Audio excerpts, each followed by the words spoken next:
जटिल समस्या हो या भाग्य बाधा हो, व्यापार, नौकरी, शादी की समस्या, करियर की चिंता हो या वैवाहिक जीवन में हो सुख का अभाव, पाइए अपनी समस्त ज्योतिषीय तथा वास्तु समस्याओं का सरल, चमत्कारी, प्रभावशाली समाधान। एक जाना माना और विश्वसनीय नाम, आचार्य पंडित श्री वैभवनाथ शर्मा जी, काशी के 400 वर्ष पुराने प्रतिष्ठित और अंतरराष्ट्रीय ख्याति प्राप्त राज ज्योतिषी परिवार की 8वीं पीढ़ी के ज्योतिषी और वास्तु शास्त्री आचार्य पंडित श्री वैभवनाथ शर्मा जी के द्वारा व्यक्तिगत या फिर फोन पर अपॉइंटमेंट लेने के लिए कॉल करें 9818300146, 9990724131 या फिर ईमेल करें sharma.vaibhav@gmail.com पर।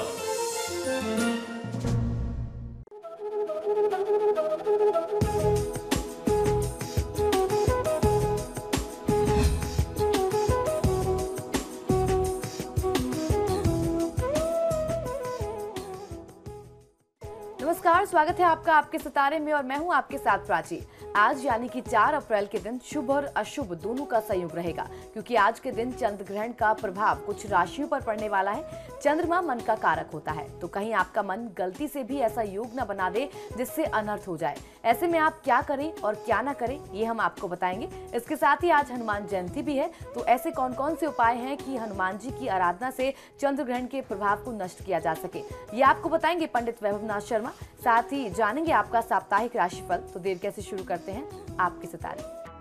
हनुमान जी की आराधना से चंद्र ग्रहण के अशुभ प्रभाव होंगे नष्ट। जानिए पंडित वैभवनाथ शर्मा से हनुमान जयंती पर खास उपाय। आपके सितारे में आप अपनी हर परेशानी का हल प्राप्त कर सकते हैं और अपने सवाल पूछ सकते हैं। स्टूडियो में साथ देने के लिए मौजूद हैं विश्वविख्यात ज्योतिषाचार्य और वास्तुशास्त्री पंडित वैभवनाथ शर्मा। आचार्य जी, आपका हार्दिक स्वागत है। जय हनुमान। तो यदि आपके मन में भी कोई सवाल है तो आप भी हमें कॉल कर सकते हैं। हमारे नंबर्स लगातार आपकी टीवी स्क्रीन पर फ्लैश किए जा रहे हैं। आप हमें हमारे टोल फ्री नंबर पर भी कॉल कर सकते हैं। आप हमसे सीधी बात कर सकते हैं। हमारा टोल फ्री नंबर है 1800-102-6303। आप इस नंबर पर मुफ्त में कॉल करें। इसके अलावा आप हमारे लैंडलाइन नंबर्स 0120-464-6332, 0120-464-6327 पर भी कॉल करके हमसे सीधी बात कर सकते हैं। तो चलिए सबसे पहले आचार्य जी से जान लेते हैं कि आने वाले पूरे हफ्ते में कौन कौन सी मुख्य तिथियां पड़ने वाली हैं। जी बिल्कुल, हम लोग चर्चा कर रहे हैं आगामी सप्ताह यानी 4 अप्रैल से लेकर के 11 अप्रैल के मध्य। तो इस मध्य में, इस बीच में कौन कौन सी प्रमुख तिथियां पड़ने वाली हैं, आइए मैं आपको बताता हूं। इस पूरे सप्ताह में एक ही प्रमुख तिथि है, वो है 8 अप्रैल यानी बुधवार का दिन, जिस दिन संकष्टी गणेश चतुर्थी की तिथि मनाई जाएगी। तो चलिए अब जान लेते हैं 12 राशियों का राशिफल, जिसमें बात करेंगे मेष राशि वाले जातकों का आने वाला सप्ताह कैसा रहने वाला है। मेष राशि वाले जातक लोगों के लिए आगामी पूरे सप्ताह में परिवार में आनंद और उत्साह का वातावरण रहेगा। ऑफिस और नौकरी में आय वृद्धि, पदोन्नति के संयोग आपके लिए बनेंगे। माताजी की तरफ से लाभ की स्थिति आपके लिए रहेगी। गृह सजावट का कार्य आप अपनी जिम्मेदारी में ले सकते हैं। ऑफिस में आपके उच्चाधिकारी आपके कार्य से प्रभावित होकर के आपके कार्य की सराहना करेंगे। सहकर्मियों का सहयोग आपको मिलेगा। शारीरिक स्वास्थ्य बनाए रखने की आवश्यकता है। भगवान श्री विष्णु की पूजा आराधना करने से आपकी मनोवांछित सफलता पूरी हो सकती है। किसी भी परिस्थिति में आपके जो वरिष्ठजन हैं, जो आपसे बड़े हैं, जो आपके गुरुजन हैं, उनका अपमान आप ना करें। चलिए जान लेते हैं वृषभ राशि वालों का ये पूरा सप्ताह कैसा रहने वाला है। वृषभ राशि वाले जातक लोगों के लिए इस सप्ताह के प्रारंभ में परिवार के सदस्यों के साथ आपको सौहार्दपूर्ण समय व्यतीत करने का अवसर प्राप्त होगा। लंबे समय की योजना बनाने के लिए यह समय आपके लिए अनुकूल है। इस समय आप अपने फ्यूचर की प्लानिंग कर सकते हैं, अपने बिजनेस की प्लानिंग कर सकते हैं। इस सप्ताह को शुभ बनाने के लिए आपको भगवान श्री विष्णु की पूजा आराधना, खासतौर पर विष्णु सहस्त्रनाम का पाठ अवश्य करना चाहिए। और ध्यान रखना है कि जो काले और भूरे रंग के वस्त्र हैं, उनके प्रयोगों से आप इस हफ्ते में बचें, तो आपको और ज्यादा शुभता मिलेगी। और अब जानते हैं कि मिथुन राशि वाले जातक अपने सप्ताह को शुभ बनाने के लिए क्या उपाय करें। मिथुन राशि वाले जातक लोगों के लिए इस सप्ताह आपको वाणी और क्रोध पर नियंत्रण रखना बहुत आवश्यक होगा, वरना अनर्थ हो सकता है। सर्दी और कफ के कारण आपका स्वास्थ्य थोड़ा सा प्रभावित हो सकता है। इस पूरे सप्ताह को शुभ बनाने के लिए भगवान श्री सीताराम जी की पूजा आराधना करना आपके लिए सर्वोत्तम होगा। तो राम रक्षा स्तोत्र का आप पाठ करें और गलत मित्रों की संगत से थोड़ा सा दूरी बनाएं। और अब जानते हैं कि कर्क राशि वाले जातकों के सितारे इस पूरे सप्ताह क्या कह रहे हैं। कर्क राशि वाले जातक लोगों के लिए किसी भी मामले में तुरंत निर्णय लेने की वृत्ति रहेगी। बहुत जल्दी आप निर्णय ले सकेंगे, तो जल्दी में निर्णय करने में ही चूक होती है, खामियां रह जाती हैं। सप्ताह के मध्य में निवेश संबंधित मामलों में आप गंभीरता से विचार विमर्श करेंगे।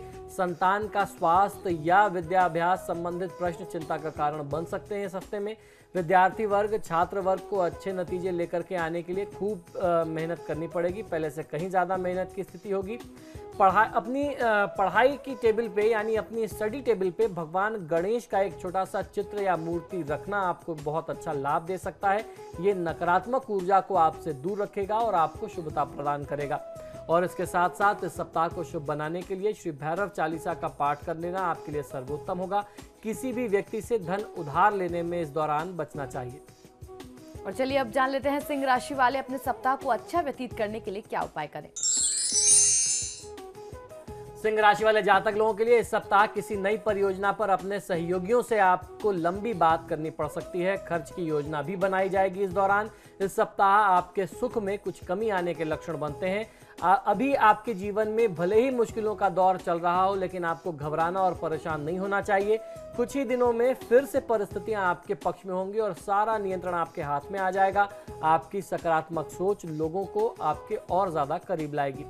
इस सप्ताह को शुभ बनाने के लिए आपको पूरे हफ्ते भगवान शिव और मां शक्ति की पूजा उपासना करनी चाहिए और किसी भी व्यक्ति का अपमान आप ना करें, इस बात का आपको ध्यान रखना है। और अब जानते हैं कि कन्या राशि वालों का ये पूरा सप्ताह कैसा रहने वाला है।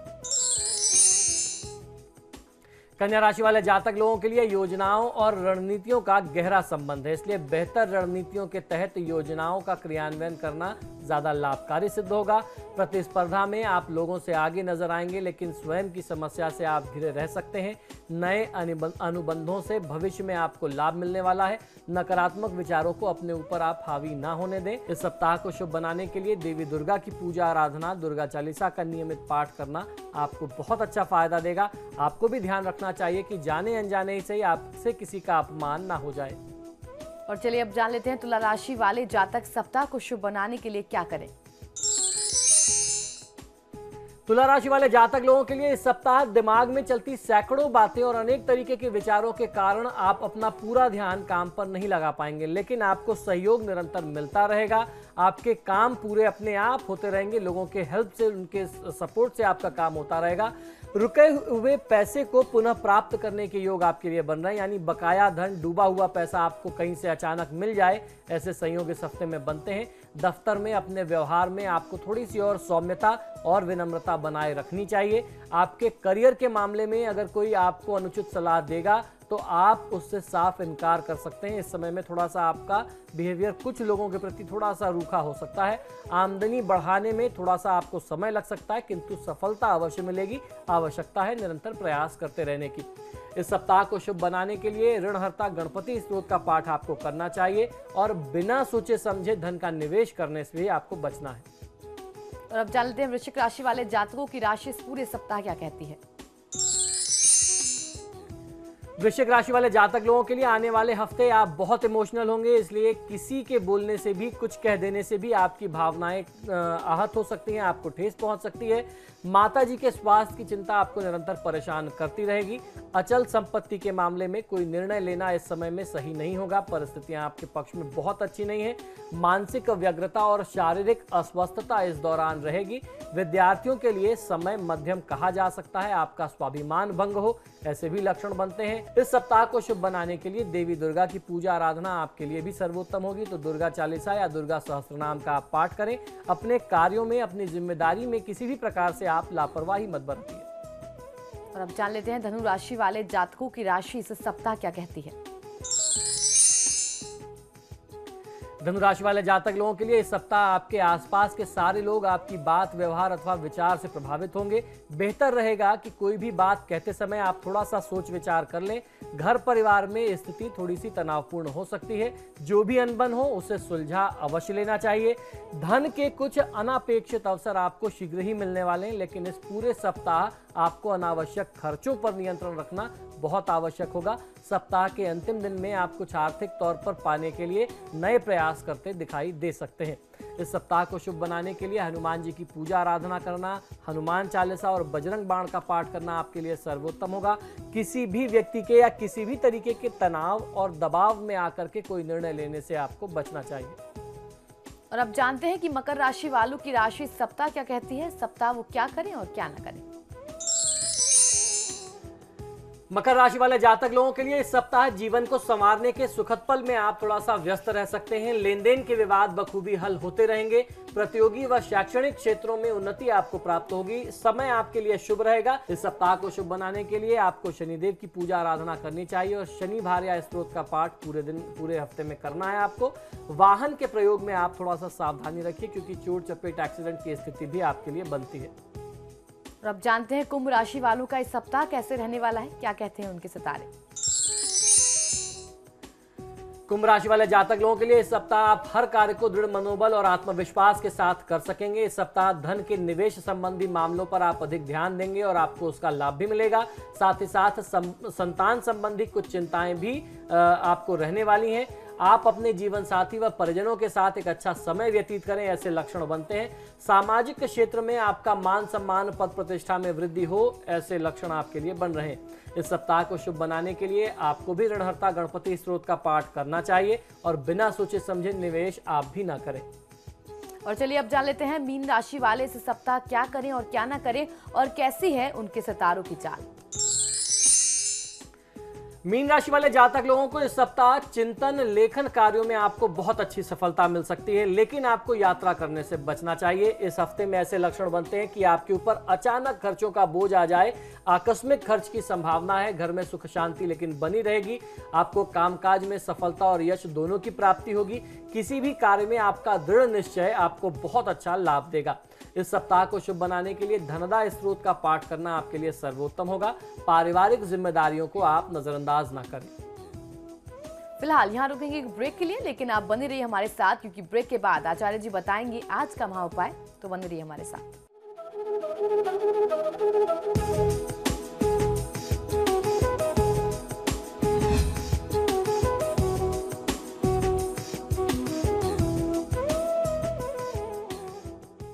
ब्रेक के बाद आपका स्वागत है। चलिए अब जान लेते हैं कि आज का महा उपाय क्या है। जी बिल्कुल, आज का महा उपाय बहुत ही विशेष है, क्योंकि आज चैत्र मास की पूर्णिमा है और इस तिथि को हम हनुमान जयंती के नाम से जानते हैं। और इस बार हनुमान जयंती पर अद्भुत संयोग बन रहा है। साथ ही साथ चंद्र ग्रहण भी इस बार पूर्णिमा पर पड़ रहा है। तो आज के महा उपाय में हम लोग जानेंगे कि हनुमान जयंती आपको किस प्रकार मनानी चाहिए।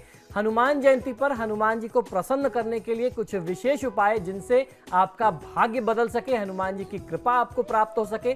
साथ ही साथ ये जानेंगे कि किन राशियों के लिए चंद्र ग्रहण जो है वह शुभ है और किन राशियों पर इस चंद्र ग्रहण का बहुत ही अशुभ प्रभाव पड़ रहा है। तो ये सारी जानकारी आज के महा उपाय में मैं आपको देने जा रहा हूं।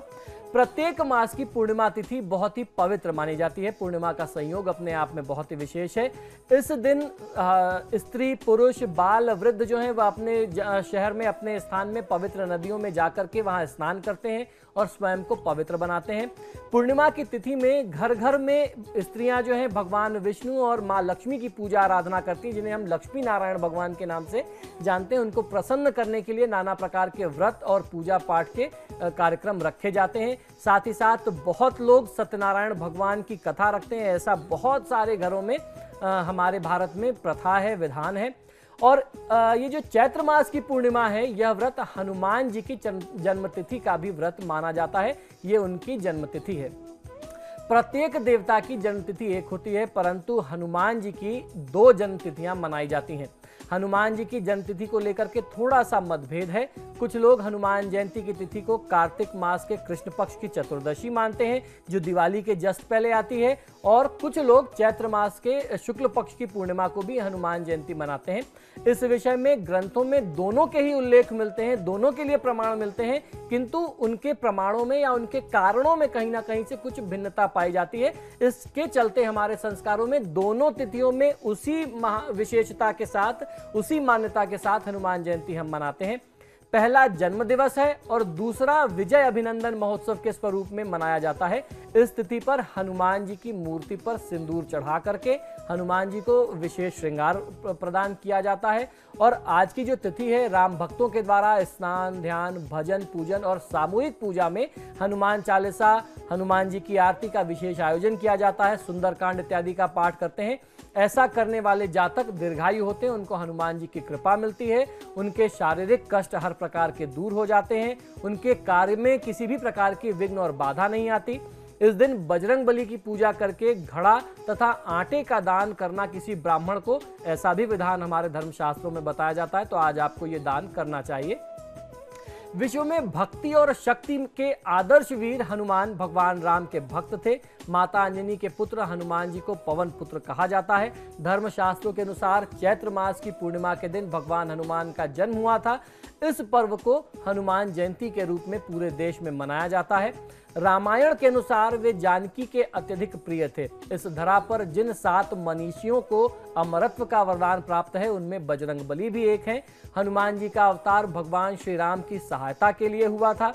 हनुमान जी के पराक्रम की असंख्य गाथाएं हमारे धर्मशास्त्रों में प्रचलित हैं और कहते हैं कि कलयुग के सबसे प्रत्यक्ष देवता हैं। आप थोड़ी सी पूजा आराधना कर लीजिए, थोड़े प्रयास से ही हनुमान जी प्रत्यक्ष हो जाते हैं। प्रत्यक्ष होने का अर्थ कि आपके समक्ष आकर के किसी भी स्वरूप में आपके कार्य के जो विघ्न है उसको दूर करते हैं। तो वो प्रसन्न होने वाले देवता हैं, बहुत ही शीघ्र प्रसन्न होते हैं। लंका पर विजय करने के बाद अवध में राम का राज्याभिषेक हो रहा था। सीता जी ने हनुमान जी की सेवा से प्रसन्न होकर के उन्हें मणियों की माला अपने गले से उतार करके भेंट स्वरूप दे दी।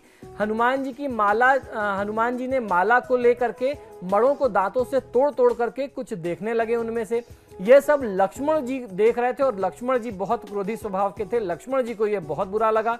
उन्होंने सोचा कि बंदर है, ये क्या जाने कि मोती माणिक क्या होते हैं, इनका मोल क्या है। आखिर लक्ष्मण जी से रहा नहीं गया और उन्होंने हनुमान जी से पूछ ही लिया कि तुम इन कीमती मोतियों को दांतों से तोड़ तोड़ करके क्या देख रहे हो? क्या तुम्हें मोतियों का मूल्य या उसकी परख नहीं मालूम है?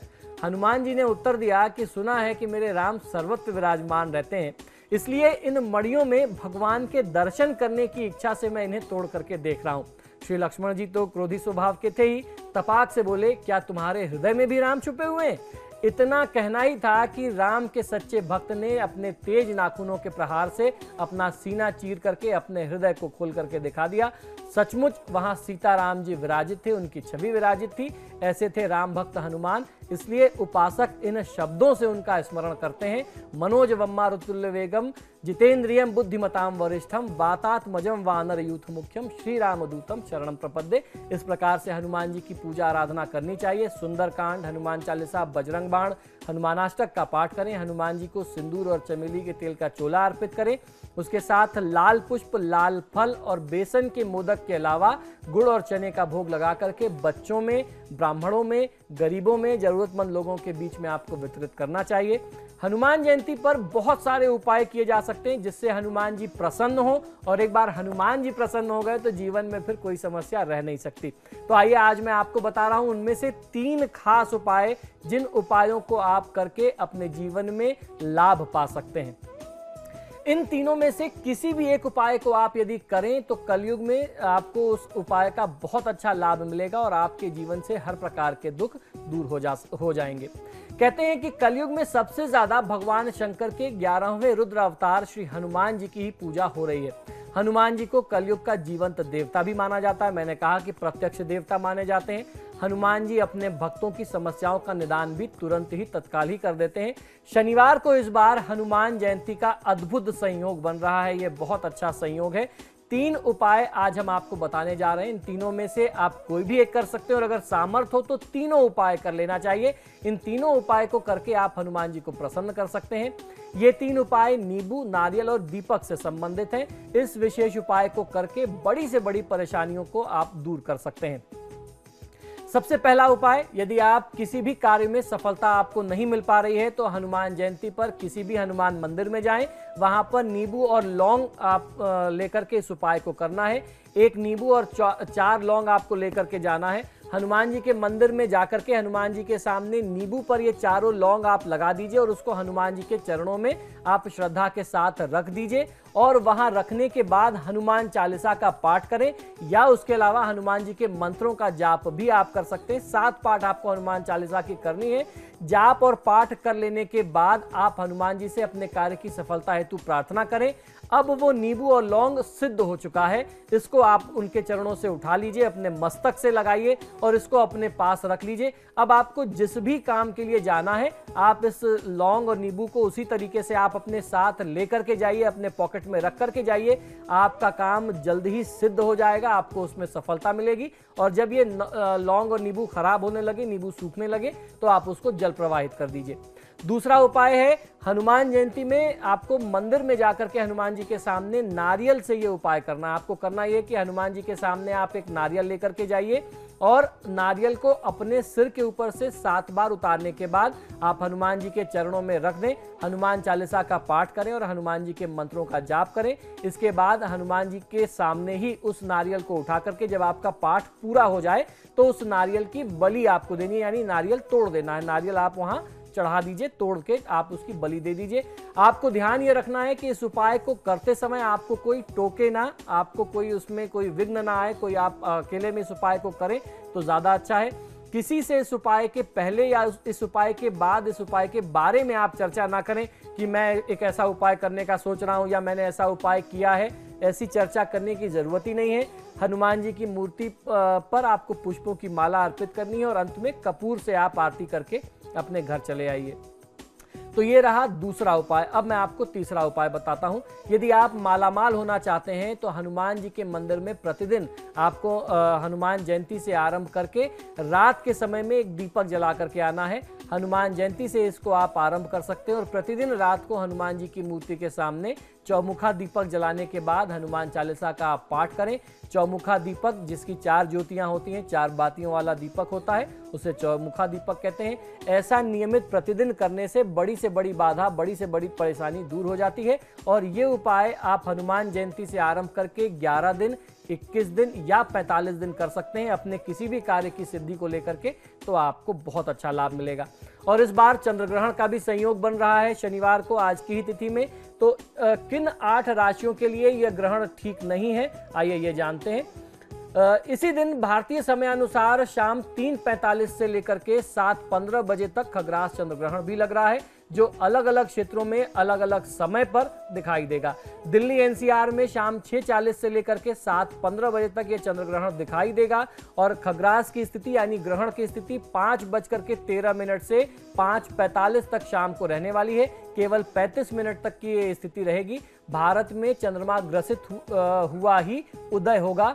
इसका खग्रास रूप भारत के पूर्वोत्तरी छोर पर यानी नॉर्थ ईस्ट एरिया में ज्यादा अच्छे से दिखाई देगा।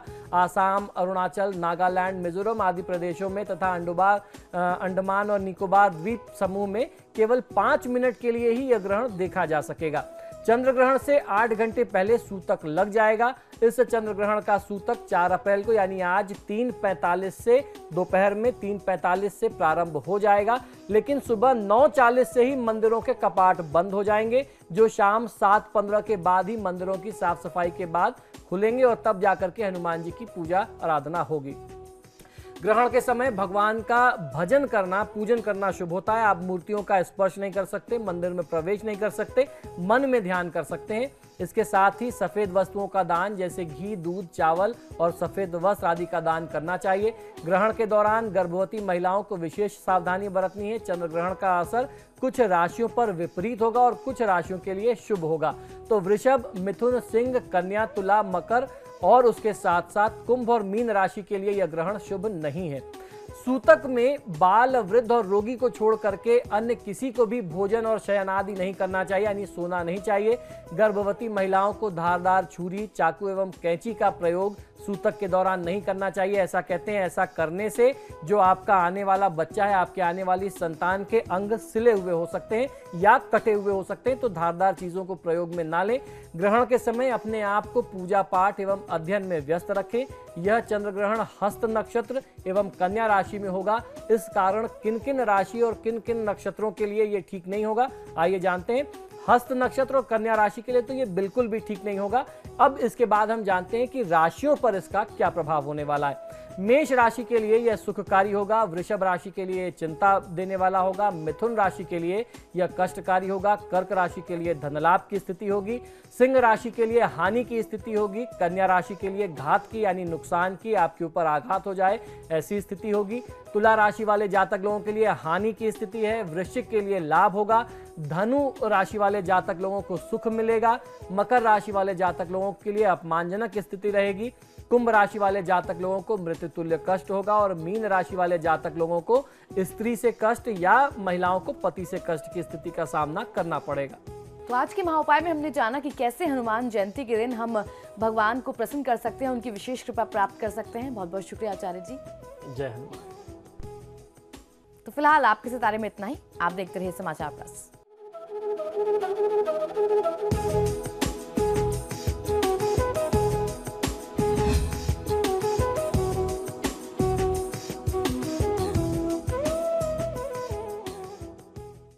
जटिल समस्या हो या भाग्य बाधा हो, व्यापार, नौकरी, शादी की समस्या, करियर की चिंता हो या वैवाहिक जीवन में हो सुख का अभाव, पाइए अपनी समस्त ज्योतिषीय तथा वास्तु समस्याओं का सरल, चमत्कारी, प्रभावशाली समाधान। एक जाना माना और विश्वसनीय नाम, आचार्य पंडित श्री वैभवनाथ शर्मा जी। काशी के 400 वर्ष पुराने प्रतिष्ठित और अंतरराष्ट्रीय ख्याति प्राप्त राज ज्योतिषी परिवार की 8वीं पीढ़ी के ज्योतिषी और वास्तु शास्त्री आचार्य पंडित श्री वैभवनाथ शर्मा जी के द्वारा व्यक्तिगत या फिर फोन पर अपॉइंटमेंट लेने के लिए कॉल करें 9818-300-146, 9990-724-131 या फिर ईमेल करें sharma.vaibhav@gmail.com पर।